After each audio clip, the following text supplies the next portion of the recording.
Bismillah ar-Rahman ar-Rahim. Assalamu alaikum. Sayyid FAROOQ Hasan is back with a new episode of Sky is the Limit. Pakistani students have always made history. Wherever they are in the world, they've always created a mark, not only for themselves, but also for Pakistan. If we talk about the youngest ever Microsoft certified software engineer, Arfa Kareem, may God bless her soul. She hailed from Pakistan, she lived in Pakistan, she studied here, and she created history. And she even made Bill Gates come to Pakistan. Or we talk about the teen prodigy of 2008, Ali Moeen Nawazish, who created ripples by scoring amazingly well in his A-level examination. He was lauded globally, and today he is pursuing his PhD degree from abroad. Today we got a chance to catch up with Ali Moeen Nawazish, who is also a columnist, takes a keen interest in education, media, and is doing a lot in the society. Let's speak to Ali Moeen Nawazish. Assalamu alaikum, Ali. Wa alaikum salam. What a pleasant experience to catch up with you once again. No, it's a pleasure. It's been so long. And in a formal environment. And in a formal Ali environment. is a very, very dear friend also. He's like a younger brother. And we always speak very casually, but you know, when we are speaking in front of the camera or if you're in a program, you have to be formal. Yeah? Okay. I will try and manage that. I will refrain from all manners of jugat. That's what you're implying. I mean, at least we can try that. Yeah. So Ali, I think all of Pakistan knows about you because when you scored that amazing feat in your A-level examination, 22 A grades, 1B and 1C. Thank you for mentioning the BC. Well, I needed to be comprehensive. Yeah. But the thing is, I remember in our days, A-levels we only used to take 3 subjects, and even those 3 seemed to be extremely tough. And then you taking up 24 subjects and scoring so well, and which was lauded. So let's start the journey from the start, because many students, people who don't know you personally, would definitely like to know that what made Ali Moeen Nawazish what he is today. So where were you born, how did it all start, and who was the major influence on you when you were growing up? Okay, so lots of questions. I think, so I was born in Pindi, Pindi boy for life. Okay. So I grew up around here. We're still in Pindi, we're recording this interview in Pindi. And I went to school here. Which school was that? So I went to St. Mary's. Lalazar? Lalazar, yes. Okay. So that's where I went for my O-levels, and then for A-levels I went to Roots, and that's where I studied and did my A-levels from. The question that a lot of people ask is, why did you decide to do, so many subjects? 24 subjects instead of 3. Instead of 3. When you could have gotten away with 3. When I could have gotten away with 3. I think there were 2 important reasons for that. One was that I was never like a good student. Like, it was never, there's some people who are always academically very good. Who are known. In the school, and with parents, family, they know that, they're good academically. I wasn't one of them. My cousin was one of them. He'd always come first, and then I would always listen to the Get scoldings, the taunts that, no, look at your cousin. And we were in the same school and in the same class. Oh my God. So I had that growing up. Comedy of errors. Comedy of errors. But something weird happened, that he stopped studying and I started studying towards the end of high school. And he hates it when I tell this story because the family knows who he is. But I kind of started, something clicked. And I think that was like... Yeah, what was that click? So 2 components to that. One was simply, I think what clicked was that I became more disciplined in life. I think that's the most important thing. I became disciplined. I could sit down and set targets and do them. And the second thing was the motivation to do it. Like, it's abstract, but a lot of students don't really know why we're waking up every morning, why we're going to school. Yes, like a routine. Like a routine. It's like, it's something we do. But to understand why we're doing it, like there's this benefit to studying. It opens doors, it opens opportunities, and then just being interested in studies. And that happens when you start to understand. When you just rote learn, you never get interested. You get interested when you start to understand what you're studying. And it's like watching a documentary. You'll enjoy watching documentaries if you are understanding them. If you don't, then you're not going to enjoy it. So I started treating my books and everything like a documentary. No, but was there any incident? How did the lightning strike? I want to know that moment. There was no lightning strike. That's the thing. Okay. There was no one. So one fine morning you woke up and you said, what am I doing with my life, and I need to get more disciplined. I need to get more disciplined. And secondly, I started understanding. There was no scolding or anything behind that? No, there was nothing like that. Okay. I think that would have worked in the opposite direction. Okay. But what happened was that I was like, okay, I'm going to study. And then I started studying. And then I started understanding. And that motivated me to continue. And so I went from being a really bad student to getting all A's in O-levels. And then I had a world distinction in O-levels, which is top in world for computer studies. And I was like, okay, so I can do this. So that was my proof of concept. And then that motivated me to H0 see, and H1. Yeah, so I mean, so it motivated me to see how far I can go. So when if you've not been able to walk for a long time and then you can suddenly walk well, you want to see how fast you can run. Yeah. And I think that was the motivation of really testing myself more than anything else. So it was like a self-challenge. It was like a said, self-challenge. okay, everyone yeah. takes 3 subjects, let me take 24. Let me take 24. And it wasn't. It was also fun. Like I started with 7, then my friend said, oh, look at these subjects. I was like, oh yeah, I can do 11.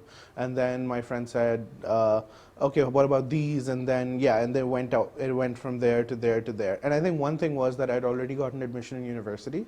So I already knew I was going to go to Cambridge. My admission was done. And that was also liberating, because then I didn't have to stress that, oh, what if I don't do well?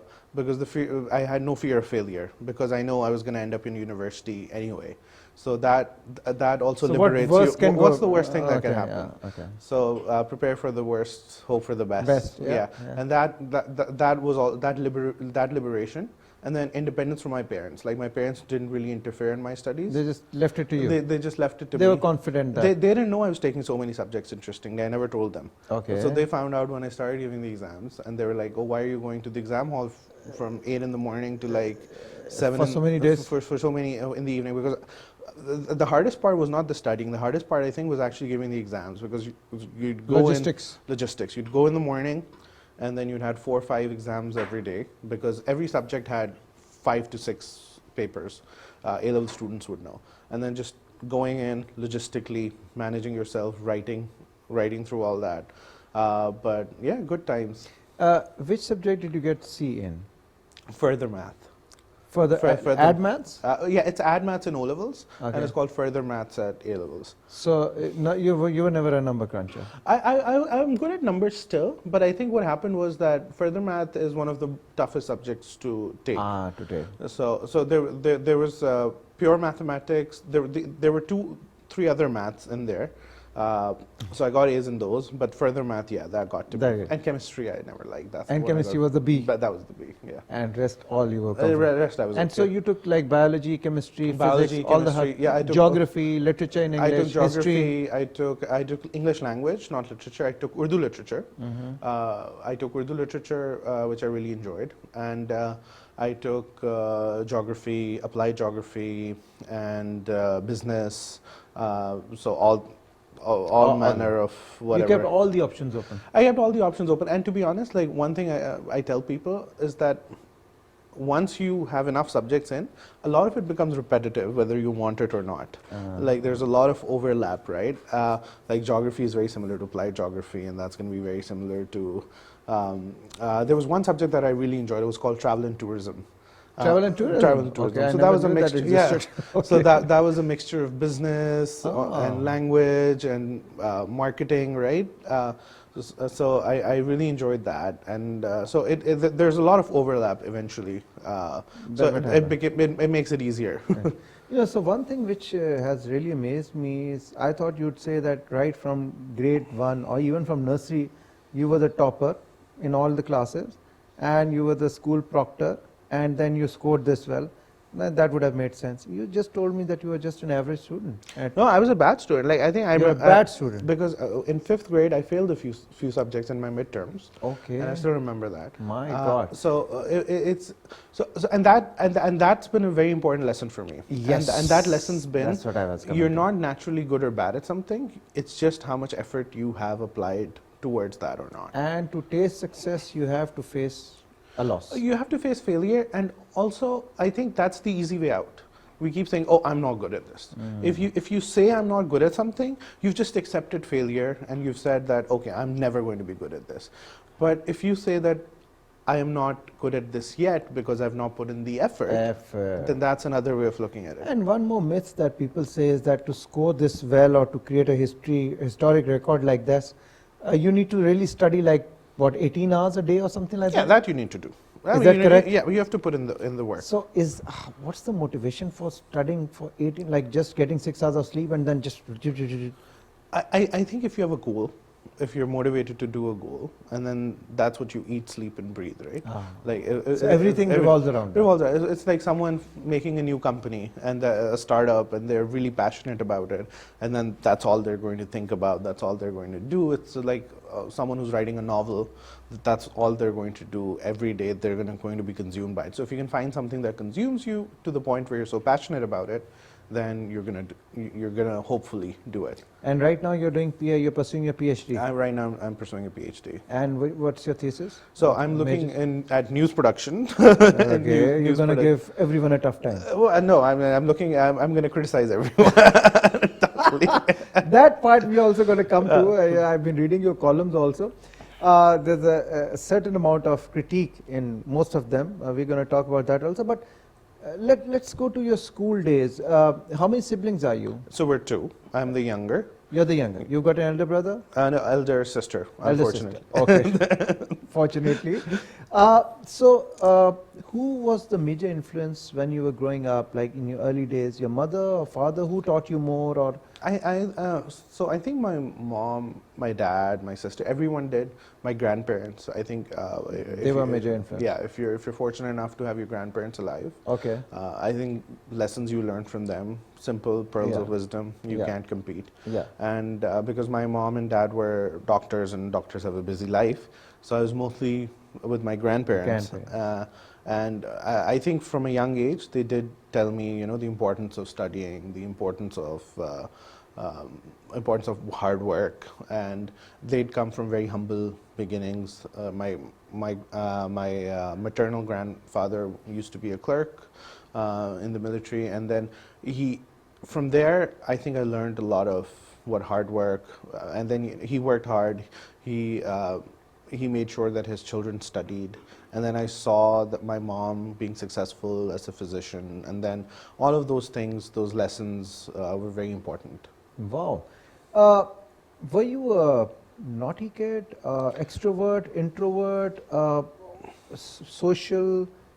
What about extracurricular activities during your school days, early, like in your grade 1, 2, 3? Were you like active in sports? I was never a naughty kid. Like okay. I would obedient. I would never misbehave. Okay. I had my own ways of being rebellious. Showing your concern. And I think at times I was an introvert, at times I was an extrovert. It depends on your company. Okay. Like people I don't like being around, I'm going to be an introvert. People I love being around, I'm going to be an extrovert. Right? Fair enough. And unfortunately, our Punjabi humor is very insulting each other all the time. A lot of jugatbazi. A lot of jugatbazi. There's a joke. I actually wrote this in one of my columns. I said if we remove two things from Pakistan, Pakistan will be very successful. One is jugat and one is jugad. Jugat, I think we can still live with. But Jugad has to go. But jugat can be demotivating at times too, right? Yes. We don't realize. But anyway, so coming back to that, so that depended on the company. Extracurricular wise, because St. Mary's is known for sports. We used to have a sports day on Sunday. I'm like, please, no, look at me. But I tell you, like I also started from St. Mary's, and on Sundays we used to have a sports day, and everyone was supposed to play all the games. All the like games, cricket, hockey. I played all the games. Yeah, no, I don't know. I never got into sports. Okay. Like we played cricket, we played football, but very limited. Very limited. My cup of tea was more music. so I played piano. Okay. So I learned piano during my your early days. my Okay. school days. I still play the piano sometimes, but yeah, we had a band in high school. Oh, okay. Yeah, so we would do some small And concerts. you would and just stuff. play the piano or the singer also? No, the lead singer? I wasn't the singer. Okay. So I was playing the piano. I sing sometimes now, but but I played the piano mostly, and then that's what I learned. So that was my. So some people play cricket, some people do football, some people do piano, some people do. Yeah. You can have any kind of passion. Yeah. Right. So that was what I did. Okay. And this thing that, when you told me that, because a lot of people, a lot of students would be watching right now, this reality, when it dawned on you that, okay, you need to get a hold of yourself, discipline your life, and it's too early in your life, because most of the people get this kind of reality check when they go in the professional world, because that's very tough, cutthroat. So, you Yes. learn your lessons, you fall, and then you realize that, okay, no, I need to get a hold of myself. School days are usually carefree days, but you getting this kind of a revelation so early in your life and in your, school days is something different, something I've heard for the first time actually. I don't know. I can't comment to. I've never You're asked sure people. that no one motivated you? I'm sure. No, nothing of the sort. Just one day you woke up and one day I woke up. It was so there were two parts to it, right? So one was having that initial motivation, and then the second part was that, as I said, starting to understand things. So having that iota of success immediately, which fed back into the motivation. You can be motivated, but if you keep failing, then that motivation goes down. But if you're motivated and you have those little successes, and this is one thing I learned during my master's in the States. I think one thing about the American people and like the universities and whatever, they don't shoot down any ideas. They encourage thinking. They encourage thinking. So even if you're sitting down and you say, okay, what about this? I want to do this. And if it's a radical or if wild it's a idea. radical wild idea, they'll be like, okay, so what are the baby steps needed to get there? You start thinking through. You start setting smaller milestones to achieve that.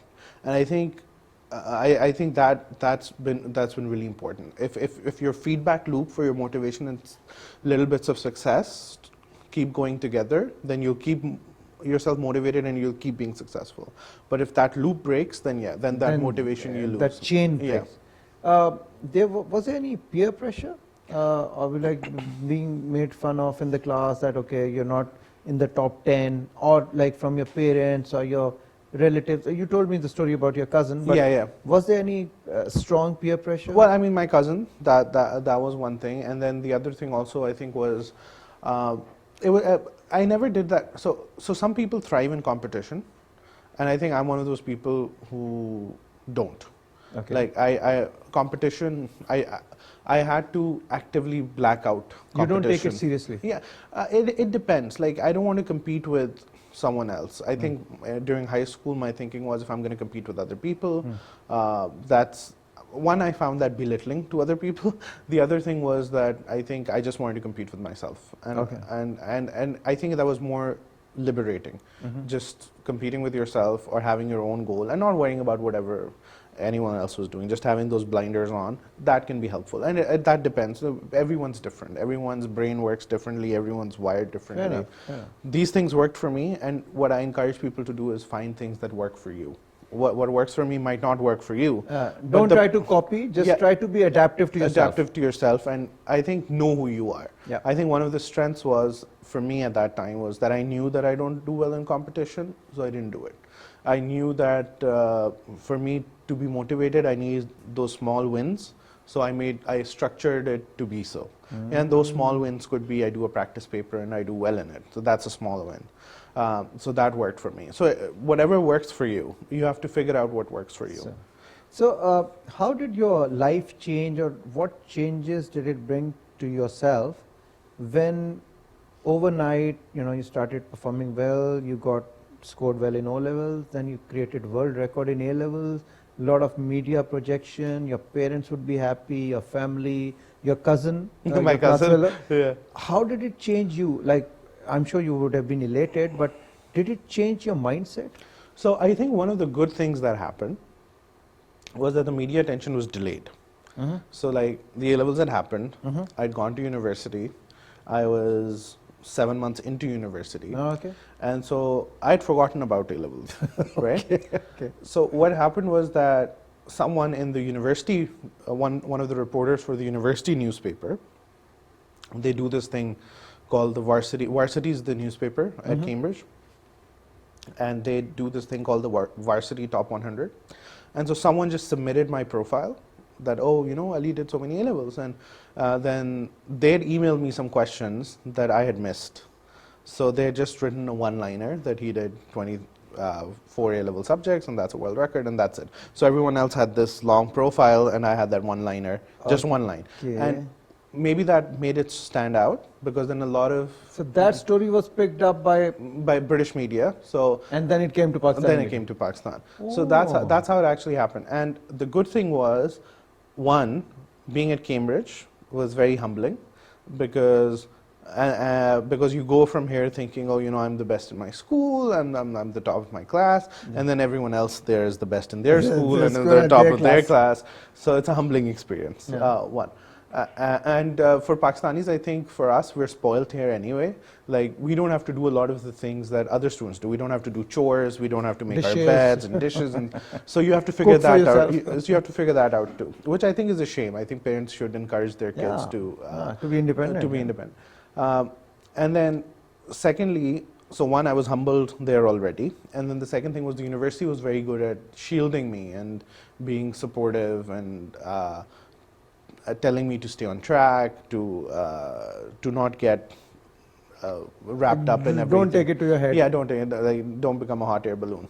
So I think that that was very helpful. But obviously, life changed. I got one of the biggest things was, I think, that I got exposed to people and different cultures, different geographies, and even in terms of Pakistan, like, I think we're very protected here. Like, you know, parents are protective, kids, so we don't see Pakistan. Like, I know so many students who've been to so many countries, but would have not been to every province in Pakistan. Right? That's true. Yeah, I agree. And so having that exposure, where going to places, being invited, meeting people, I think that really opened my eyes a lot. And that actually motivated me to change, right? So I was doing computer science, and then I shifted to politics and more of the social sciences, because I thought, you know, this is something that I want to understand more. Or yeah, so that journey. So I think the biggest change, one, was that it made me change my trajectory. And the second thing was obviously that I learned a lot. There was a lot of exposure, and and you build skills like communication skills and stuff that help you later on in whatever you're doing in life. So fair enough. Going to Cambridge was your decision? That was my decision, yes. Personally. And what was the reason behind that? Like, so like, we've got good universities here also, but you wanted to go abroad and get the exposure, or what? One, get the exposure, and obviously, like, unfortunately, there's no university here which is in the top 100. Yeah. So Cambridge has So Cambridge is in the top 10, and between the US and the UK, I think I would have liked to go to the US, and I think in hindsight, maybe that would have been a better decision. But at the time, you know, hindsight is always 20/20. But for me, what I was thinking at the time was that, well, the UK degree is 3 years, so I say 1 year. US degrees are 4 years. And then, because we're so used to like an annual system of examinations here, so the UK has that. In the US, you're doing midterms, and every quiz and everything counts towards your final GPA, and then that becomes more challenging. So I think, so I considered all of those things, and then I was like, I think Cambridge is, and I'd visited Cambridge when I was younger. And you had developed a liking for it. I developed a liking for that. Like anywhere. Cambridge is a big honor. It's a beautiful city as well. And for sure. and it was a great experience. So right after A-levels, you went to Cambridge. Yes. You did your bachelor's in. So in computer science and politics, because I switched halfway. Okay, and then after that, you came back to Pakistan. I came back to Pakistan. And you entered your professional life? I entered my professional life. You joined a leading newspaper? A newspaper and TV channel. And you started writing? I started writing, and then I was, so I had two roles. I was writing and then a little bit of management. I was looking after youth affairs. And then I went for my master's to Columbia. I did journalism. Another 2-year break? 1 year. So 1 year master's at Columbia, and then I came back. I continued with my job, but I was then looking after, so I was writing, and then I was general manager for strategy and innovation, so I was doing that, balancing those two, and then I went for my PhD. And you're still pursuing still- that, probably still- 1 year left? One and a half. You never ask a PhD student how much. How many years? It It could be anything. It could be anything. And you're enjoying it? I'm enjoying it, yeah. I mean, I think life is limited, and if life gives you that opportunity to taste its different flavors, I think that's always good. Then you should avail Yeah, that I mean, opportunity. one thing that I regret even about this PhD a little bit is because, as people would know, and for those who don't, PhD generally has two components, right? One is where you take some classes and And then the you dissertation. do the research skills and whatever, and then you just have to write your dissertation yeah. or thesis. And so for the first year and a half, where I had to take classes and get that university experience, it was all COVID. And then that was all online. And it wasn't as fun. Because of the COVID? Because of COVID, because you're not in your campus, you're not going to class. You're not enjoying your university life. It's like you're still at home and like you question yourself. What am I doing? What am I doing? And then I'm just writing my thesis now. So, but no one could have predicted COVID, so bad timing. Yeah, it came and it went the way it came. But you know, I'm happy about one thing. We all, when COVID happened, we were all like, okay, this is going to be the new normal. This is how we're going to live. Yeah. But thankfully, we've gone back. We, see, human beings are very adaptable. Yeah. So we adapted to the concept because initially no one was trying to buy it. Yeah. But then when reality sank in and everyone was like, okay, no, it's going to stay for some time, so we need to prepare. And once everyone was prepared, then suddenly one day, we got to know that. But I'm happy we went back. Yeah, we went back to our normal selves. Normal selves, yeah. Viewers, we got to take a small break. I'm really enjoying this conversation with Ali Moeen Nawazish. I'm sure you are also enjoying it. Take a short break. We'll be right back. Welcome back to Sky's the Limit. This is Syed FAROOQ Hasan. I'm in conversation with Ali Moeen Nawazish.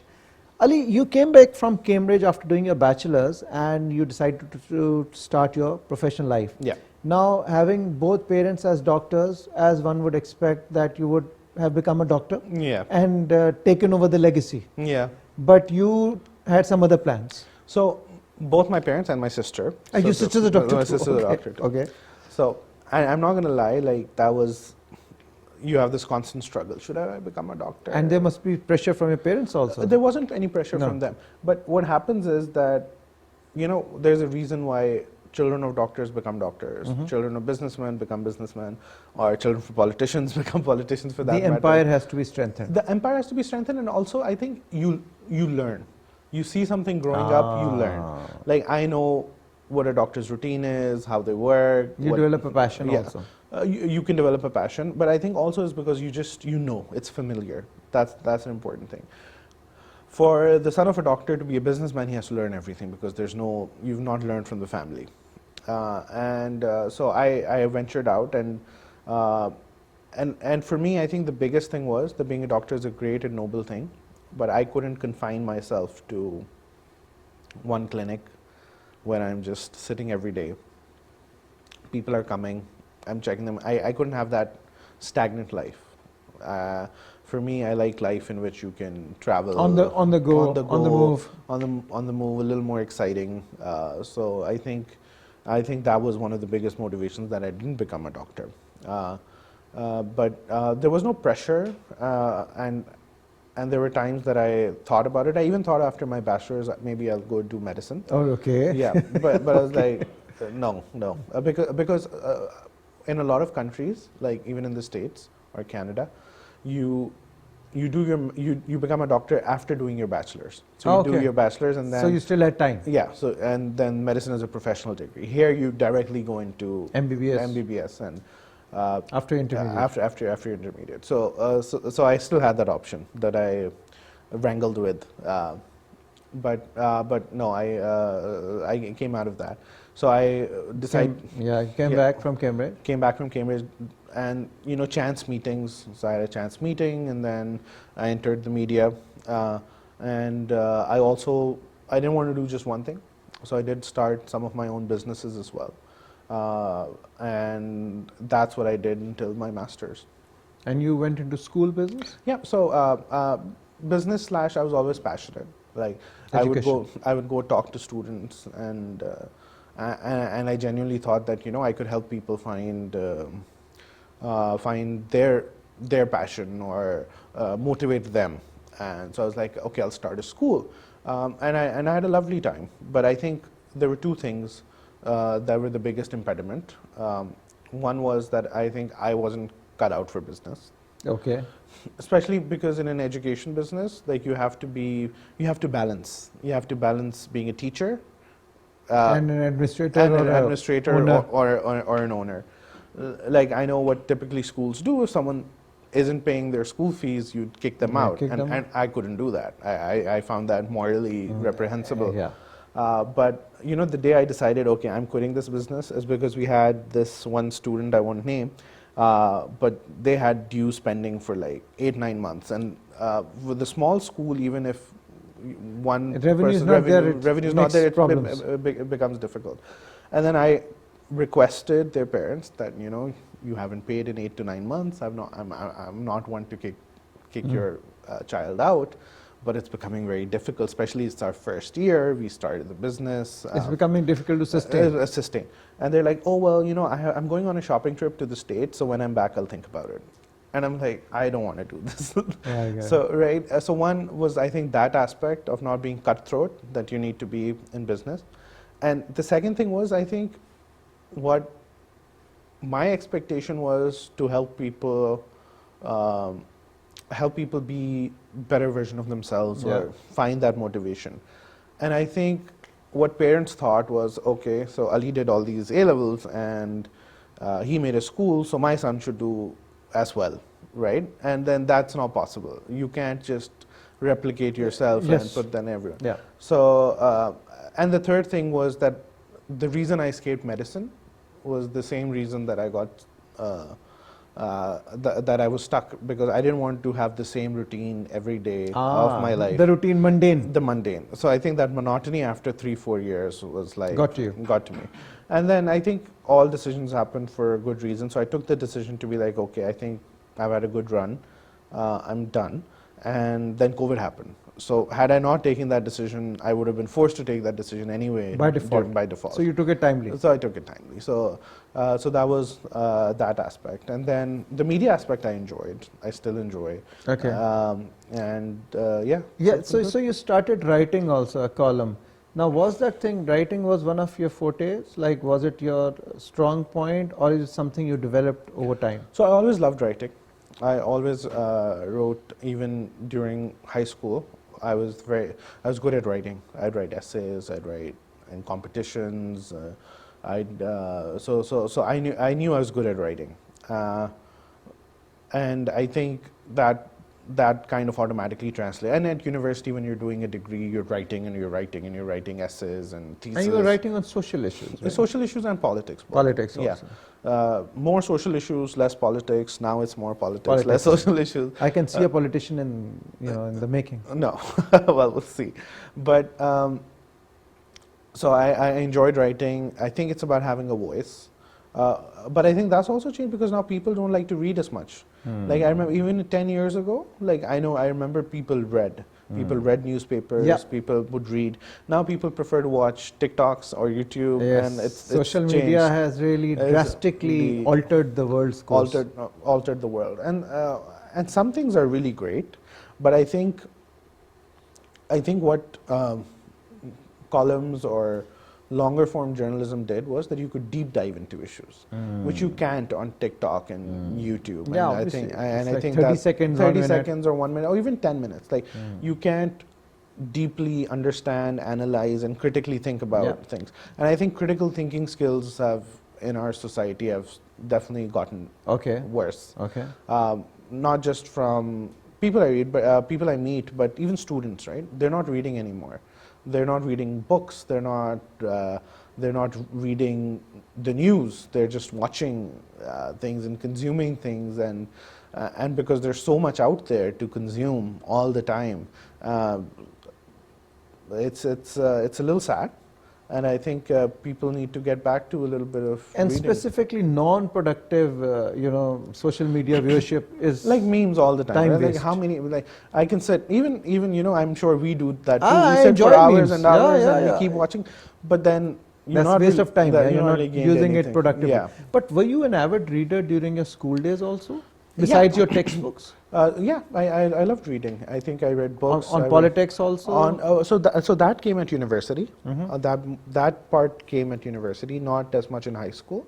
But yeah, in university I read a lot of books, and I still like reading books. Actually, I like hearing books a lot now. So I use like audiobooks, Audible. That's really great because there have actually been studies. So when audiobooks first came out, people said, "Oh, you're not going to get the same amount of material, or it's not as effective."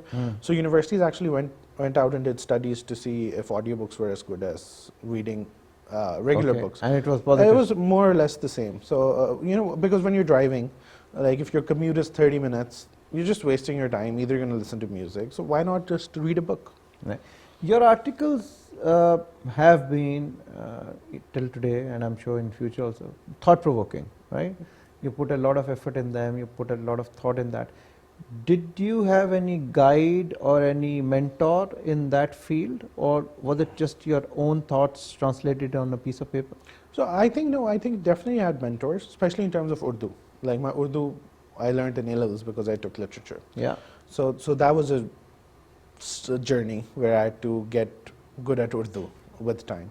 So initially I was getting help with some of my mentors who were guiding me, and then there comes a point where they're like, okay, you can do this on your own, and I think that was kind of it for everyone, right? Whenever you start a new profession or a job, or if you find a good mentor who's willing to help you, give you time, give you good advice, that's great. That's great. Yeah. Absolutely. Absolutely, I believe.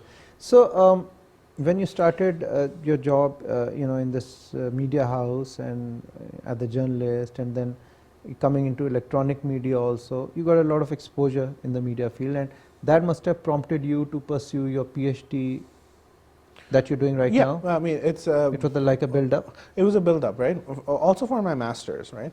Because I was never a journalist by training. I think a lot of the training that I did at Columbia was also very helpful, even though we don't implement most of it here. But I think what that did was it gives you an ideal to look up to. It also critically examining issues, right? Examining issues of censorship, history, the history of media, how the first newspapers were, audiences, and what the correlation with consumption is, the effects of social media. And at Columbia, we were doing this course about how some of the big news brands in the States were trying to adapt to social media. Okay. So there was a lot to learn there. And then afterwards, obviously, coming back to Pakistan. So I've done this twice now. So I went for my bachelor's, you're I getting came back. to be a pro at it now. Yeah, I went for master's, I came back, and so I've gone for my PhD. Let's see what happens. But yeah, so it was about the world, because you want to understand the world that you operate in. So I've operated in this world for 10 years now, like 10, 11 years. And I think doing a PhD around that was something that would excite you, interest something you. that would excite me, one. And two, one of the big challenges in journalism research also is that these are very enclosed spaces. They don't let outsiders into these spaces. Fair enough. So for former journalists to do that, like there's no news ethnography. So one of the things I'm doing is how news is produced in Pakistan, doing an ethnography, a content analysis, and then triangulating that to see how news is produced in Pakistan and how news might be censored. Yeah. So there's been no study done on it, ever. Okay. There's no academic publication which has looked at it from a broader lens. There have been one or two smaller studies. So I think my hope is that with my PhD thesis, which I hope to turn into a book, that I will contribute something to news production practices and understanding media in Pakistan. Time to give back. Yeah, and that's you learn. and you contribute to the body of knowledge that exists, and hopefully encourage more research. This is something that in Pakistan is not valued, because one, we don't do our research to a high standard. Two, when we don't think of the benefits of research. Like if you look at the BBC or multiple leading channels in the world, you'll have experts who are professors. Yes. You'll have experts who teach, who research. They'll come and give their opinions on different global That's issues why it or has politics. a lot of weight. Yeah.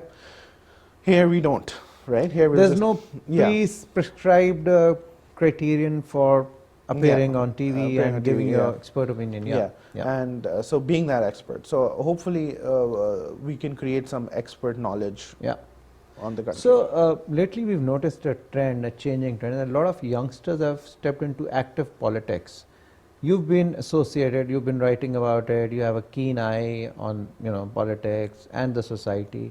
Ever thought of coming into active politics? I think no. No. I mean, that was a conscious And decision. if Yeah. I may ask, why? So when I was joining the media, like at that time, because I'd freshly done A-levels and stuff, and there were opportunities to enter politics, and I was like, I think I would consistently have something rather than sometimes have something or not. And then there's no merit in any political party, right?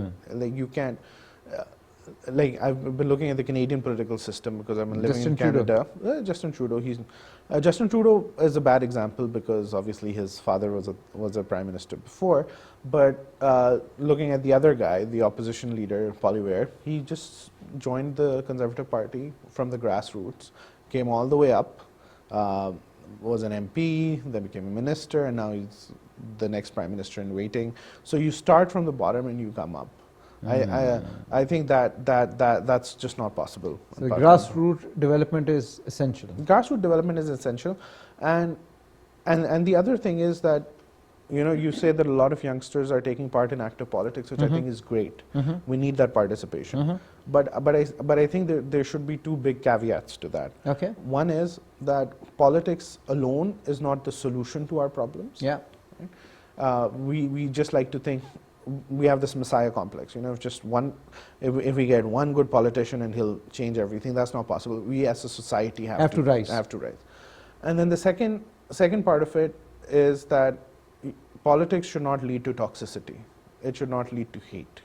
And I think we can be two different people with two different people, views, with two but different opinions. that doesn't mean that we hate each other. Yeah, or that doesn't mean that I'm a traitor or you're a patriot or the other way around. And I think having strong political affiliations and discourse needs to be balanced with understanding that it is just discourse and it is just narratives. And we need to transcend above that and go towards bigger goals. And I think that's been one of the tragedies of our country, where we've not had that bigger goal for a long time. Yeah. So there's been a lot of talk lately about educational reforms in Pakistan. You've worked a lot on this also. What do you think is the missing element, and what do you think is the vision for education in Pakistan, like going forward, stepping in the next century, the way the world is shaping up, the social media, the internet? What's the future? I think, that's a hard question to answer, because we have regressed. The problem with us in terms of education has been that, okay, it's not that we've not kept pace, it's not that we've not improved at the speed we should, it's that we've generally regressed. Like every year, there are more children out of school than the last year. Than the last year. So that's an alarming statistic. Two, the second important thing I think is that we've not had national focus on this. We spend the lowest amount of money. National priority or national focus? Both. Yeah. It has to be the same, right? Yeah. You have to be focused and you have to make it a priority. Yeah. But sometimes there's focus, but probably it's not in the top priority, so it gets diluted. It's one of those things where we talk about, education. If you ask someone, education is very important. Education is very important. Yeah. And we spend a lot of money on educating our kids and stuff. But it doesn't translate politically. Like if you ask, in any halka, any constituency that who are you going to work? Oh, they built streets, or they built this. No and one we're would say that they built how many schools, schools have been built, and universities, how many universities or have how been many built. kids did they develop? So there's this disconnect. And then the second thing I think in terms of education is that we're going to lose out because, the world is changing, the economy is changing. We need to have productive, every person in the country needs to be productive. And I've come back to Pakistan after I think 2.5 years. Yeah. So this is the longest I've been away. And one thing that struck me the most this time I came back is that a lot of the things that we say, Pakistan is great for, because it's very comfortable. You have cooks, you have drivers, you have luxuries and you have so many staff. But imagine how unproductive that is. Because you have so many people doing these unproductive tasks, and I say unproductive because in the Western world, everyone's doing it themselves. So they're going to clean themselves, they're going to cook themselves, they're going to look after everything themselves, and they're going to have a job, which they're contributing to the GDP, to the economy, to exports or whatever. And then we have such a big part of our population that we just, give these roles and we say, oh, Pakistan is a great country. No, I think that's part of the problem. The problem is that we have so many people that aren't being productive, that we've repressed, that we've regressed, and the real change will come when we get these people into roles which are productive. We train them, and I think part of the solution also has to be quick training for jobs that they can quickly do. Yeah, so like vocational skills. About, yeah. Like in Germany, right? Germany, they have a huge manufacturing, they manufacture cars, luxury cars everywhere. So their vocational training and typical college is treated the same. If you're working in a factory building a car, you're just as respectable as the doctor. Blue collar and white collar is the same. Yeah. So I think so we need to look at the fundamentals in our society and tweak them. I think that's a very, very valid point. Just trying to wrap it up because we have paucity of time. You've been a youth. You are a youth icon. Basically, you've represented Pakistan internationally. Alhamdulillah. Now we have a youth bulge. About 68% of the population of Pakistan is, comprising of youngsters. How do you see the role of youth in the national development of Pakistan? See, in terms of this youth bulge, I've had this argument for some years now that you have to treat them like nuclear fuel. Nuclear fuel is great if you convert it into the right use. It'll give you unlimited electrical energy without any major drawbacks. But if you just let it sit, it can explode, it can be radioactive, it can cause a lot of harm. So we have this youth bulge, and what we really need to think is how are we going to give them jobs? What is their role going to be in the economy? And how are we going to educate and train them? And I think that's where we're losing. We build these narratives in Pakistan where we're like, oh, we have 4 seasons, we have mountains, we have rivers, we have youngsters. Yes, that's great, but what are you going to do with them? Right? So we have the assets, we have the potential, we have the platform, but we need to launch it. We have to be productive with it. We have to do something with it. Just having it and saying, oh, we have it, is not going to change anything. It's not going to change. I think that's the right way to look at it actually, because most of the people generically, when we say we have the youngsters, we have the potential, we have the talent. Yeah. Great, but what are we doing about it? What are we doing about it? How is it contributing to? Yeah. Great, Ali. Anything you'd like to say to all those school kids who must be watching you right now, the youngsters, the diaspora internationally who are watching you? What message would you like to give as a proud Pakistani, as an achiever, as someone who's brought laurels for Pakistan? What would you like to say? I think what I would say is that we equate contributing to our country with being either actively in politics or picking up flags or protesting. The best contribution you can do for your country is doing your job well, whatever you're doing, whether you're a teacher, whether you're in your own capacity. In your own capacity. If you do that job well, and if you inspire other people, if you motivate other people to do their jobs well, then that's how society changes. That's how things get better. So whether you're teaching, whether you're educating, whether you're working, whether you're in whatever profession you are, do that well. Whether you're a student, do that to the best of your ability. Without thinking what the other person is doing, Just do that well. do your own role Do well. your own role if well. everyone abides by it, I think we'll have a We'll be in a much better place. much better place. I think I buy to that. And second thing, I think, over the years I've noticed one more thing, especially in youngsters, that obviously the energy level is there, but they get frustrated very easily. Yes. And they start cribbing that, okay, now what did we get? Why didn't we do this? What's gone is gone. I think Yeah. we need to move ahead. We need to move and ahead. think ahead. Yes. And there are challenges. We're born in a challenging environment, and we have to make the best of it. Yeah. Yeah. Yeah. And that's what I'll say. The world is changing at a fast The pace. world's changing at a fast pace. Ali, thank you so very much. It was a pleasure talking to you. So many other issues that I wanted to discuss, but because of paucity of time. But at the same time, I wish you all the best for your PhD. Come back quickly and start serving Pakistan. Again. Your own country again. Yes, I know you've done it in the past, and we're all very proud of you. Thank you. Praying for your success. Wish you all the best. Thank you so very much for your time. Thank you. With this, we come to the end of our conversation with Ali Moeen Nawazish. I'll see you in another episode with a new guest. Till then, Allah Hafiz.